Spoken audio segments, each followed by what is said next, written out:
J'aimerais vous partager mon expérience de l'énergie de la colère, ce que j'ai découvert à travers les années, le temps, et ce qui a été extrêmement bénéfique et révélateur pour moi de découvrir puis de comprendre. Parce que la colère, c'est une énergie que dans notre société, dans nos conventions judéo-chrétiennes du monde moderne, on juge énormément. Et c'est profondément ancré dans les mœurs et coutumes. Même si on dit non, libère ta parole, libère, peu importe c'est quoi le processus dans lequel on va inviter la personne à vivre sa colère, il y a quelque chose en dessous qui est vraiment super ancré à l'intérieur de nous profondément, que la colère, c'est mal. Et dans mon processus, ce que j'ai découvert, c'est que la colère, c'est quelque chose de très guérisseur quand on comprend ce que c'est. Donc, la colère, moi, mon expérience que j'ai découvert, c'est que c'est une énergie. C'est une énergie qui vient comme un volcan, qui est extrêmement puissante et qui est là pour réveiller quelque chose qui est endormi. Et cette chose-là qui est endormie, la plupart du temps, c'est le manque de respect, le manque d'intégrité, un manque à quelque part où on a dans notre humanité, dans notre expérience, dans notre vie, manqué de respect, qu'on a laissé des choses entrer, qu'on a laissé des situations se passer et qui ont bafoué quelque chose que nous, on a décidé de laisser faire. Donc la colère, à la base, c'est une énergie de réponse, c'est une énergie de feu qui amène à amener une résolution, qui amène à amener un changement à l'intérieur de nous. Et quand notre système est trop endormi ou quand notre système rempli de tensions qui ne nous amènent pas à avoir toujours les réponses adéquates sur le moment présent dans les diverses situations de notre vie, et que ce manque-là nous amène justement, c'est ça, à avoir ces réponses-là adéquates et qu'on a laissé des choses qui ont bafoué notre intégrité s'accumuler à travers le temps.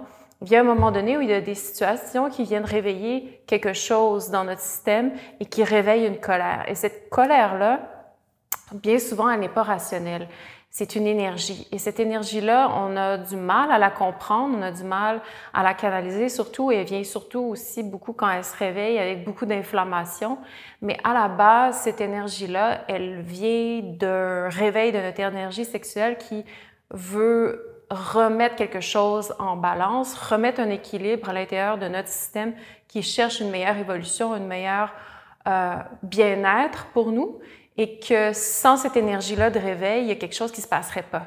C'est une réponse, un peu en dernier recours, de quelque chose qui est endormi à l'intérieur de nous et qui, quand le volcan se réveille, c'est comme si on a la capacité de propulser cette énergie-là pour rééquilibrer quelque chose à l'intérieur de nous, dans notre vie, dans notre environnement, dans des situations X, Y, Z qui sont plus adéquats pour nous et que, à la lumière de notre conscience, sont plus là pour servir notre bien-être.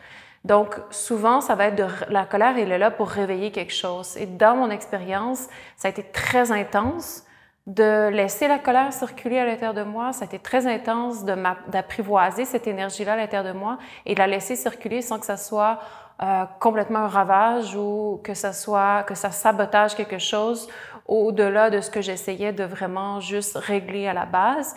Donc, la colère, souvent, ça vient avec une espèce de manque de précision, ça vient avec une espèce d'explosion, mais quand jamais on entre en relation avec cette énergie-là, quand jamais on la laisse un temps soit peu avoir sa réponse, puis avoir sa libre circulation, puis redonner dans notre environnement qu'est-ce qu'elle veut, puis il y a une intelligence derrière cette énergie-là, il y a une intelligence qui essaie de remettre la situation de notre vie dans un meilleur ordre. Et quand on fait confiance à cette intelligence-là, même si elle va engendrer certaines déstabilisations autour de nous et qu'on la laisse circuler, il y a certainement quelque chose au milieu de ça qui va réclamer quelque chose dont on veut reprendre droit. Et peu importe qu'est-ce que c'est dans notre vie, peu importe comment ça se présente, la colère, elle est fondamentalement intelligente. Et quand quelque chose a manqué dans notre vie, des situations X, Y, Z qui nous ont amenés à se corrompre, à se compromettre, à nous mettre dans des situations qui sont loin de nous amener un miroir sur qui on est vraiment et qu'au contraire nous tirent dans un sens opposé, qu'on s'est fait manipuler, qu'on s'est laissé manipuler, qu'on a manqué d'intégrité, peu importe de quelle façon, souvent, des fois, il y a un réveil, il y a un éveil à soi. On ne peut pas nécessairement le comprendre de façon rationnelle ou de façon consciente sur le coup. C'est une pulsion, c'est quelque chose qui se réveille. Et cette énergie-là, elle sert justement à réclamer qu'est-ce qu'on veut reprendre. Une partie de nous qu'on a donnée dans une situation, une partie de nous qui est esclave d'un pattern, une partie de nous qui est entre les mains de quelque chose que maintenant on veut se retracter, se retirer de ça. Peu importe comment ça se passe, l'énergie de la colère est un feu moteur pour reprendre quelque chose, reprendre sa vie en main, reprendre sa santé en main, reprendre quelque chose qu'on a perdu et qui nous revient de droit. Donc la colère, elle vient, oui, avec des inflammations, mais comme je disais, à son essence, c'est une énergie super intelligente, super puissante. Et quand l'action de la colère a été mise, quand on a réclamé une partie de ce qu'on veut, ça a sûrement ébranlé notre système, ça a sûrement ébranlé quelque chose à l'intérieur de nous, mais au moins on s'est réveillé à nous-mêmes. Au moins il y a quelque chose qui a été écouté et qui a été respecté. Et la colère, ce n'est pas une énergie qu'on cherche à entretenir la colère pour la colère et que notre vie ne soit que de la colère, puis qu'on entretienne la colère juste parce que la colère nous stimule. Non, la colère, c'est une énergie, comme je disais, et c'est la même énergie qui peut être réutilisée pour mettre quelque chose au monde. C'est la même énergie qui peut être catalysée pour remettre en circulation qu'est-ce qu'on a repris à travers une situation qui a généré notre colère. Donc, on a rapatrié quelque chose à l'intérieur de nous et cette même énergie-là peut, à un moment donné, se réintégrer. Donc, une balance à l'intérieur de nous et cette même énergie-là ou cette même partie-là qu'on a pu reprendre en soi peut être rétribué, peut être remis à contribution dans quelque chose qui est plus aligné envers nous-mêmes, qui est à la lumière de l'intégration de ce qu'on vient de vivre, puis de du nouvel ajustement qu'on a engendré en laissant la colère circuler. Donc, la colère est une réponse extrêmement intelligente de notre système et plutôt que de la juger, moi, personnellement, elle m'a amené à descendre dans mon corps, elle m'a amené à descendre dans ma réalité.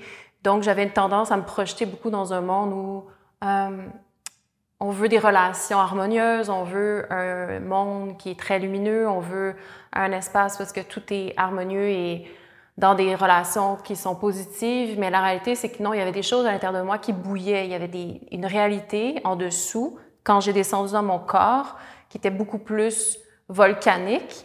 Il y avait un dragon à l'intérieur de moi, il y avait une réalité beaucoup plus foncière dans les racines de qui je suis, qui n'était pas du tout révélée.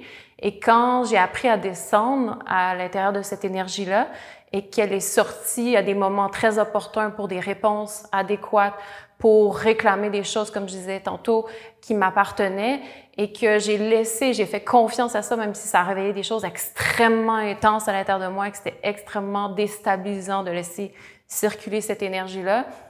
Au bout du compte, dans mon processus de guérison, j'ai pu revenir à moi. Cette colère-là, quand elle a été utilisée, j'ai gagné quelque chose. À chaque fois, j'ai réclamé une partie de moi, je me suis respectée davantage, j'ai repris des choses en main, j'ai replacé des choses dans ma vie et j'ai laissé aller d'autres que j'avais besoin de laisser aller avec cette énergie-là. Et que des fois, laisser aller quelque chose, ça vient avec la colère, ça vient avec une énergie, un dragon, ça vient avec une force qui dit non, ça vient avec un pushback. Puis cette énergie-là, quand elle est bien canalisée, puis c'est ça qu'on apprend avec le temps, quand elle est bien canalisée, elle nous sert, elle est vraiment une alliée. Donc ça prend du temps avant d'être en relation avec l'énergie de la colère, puis que ça ne soit pas quelque chose qui détruit constamment quelque chose ou qui déconstruit complètement tout autour de nous sans qu'il y ait des morceaux à réparer un petit peu. Mais à un moment donné, la colère, c'est une énergie qu'on apprend à canaliser de façon vraiment précise. Et de plus en plus qu'on apprend à être en relation avec ça, qu'on sent de plus en plus que cette précision-là s'installe à l'intérieur de nous, puis qu'il y a une maturité par rapport à cette énergie-là. Mais c'est une énergie qu'il ne faut pas condamner. Et j'ai fait cette erreur-là longtemps dans ma vie de tasser la colère, d'en avoir extrêmement peur. Et au final, c'est la meilleure chose qui a pu se passer parce que la colère, c'est un pouvoir, c'est une énergie qui t'amène à ton pouvoir, c'est une énergie qui t'amène à prendre place dans ta vie, à t'asseoir dans qui tu es, puis à avoir tes assises, puis à te déposer dans ce qui te revient Et à partir de cet espace-là, tu crées une protection et tu crées un espace d'intégrité dans lequel tu te respectes. Et parce que tu fais ça, tu respectes aussi qu'est-ce qui est autour de toi. Donc, apprendre à être en relation avec la colère, c'est extrêmement positif, c'est extrêmement bon pour soi. Puis quand on juge la colère, je ne parle pas au niveau mental parce que c'est facile de dire non, la colère, oui, c'est bon, c'est bien que ça circule. Je parle au niveau vraiment profond, de ne pas avoir peur de cette énergie-là, de ne pas avoir peur de réveiller le dragon ou la lionne en soi, ou qu'est-ce qui demande d'être réclamé ou qui veut reprendre son espace. C'est super bon pour notre santé. C'est la chose qui est probablement la porte d'entrée pour réclamer beaucoup de choses qu'on ne peut pas laisser aller sans cette énergie-là.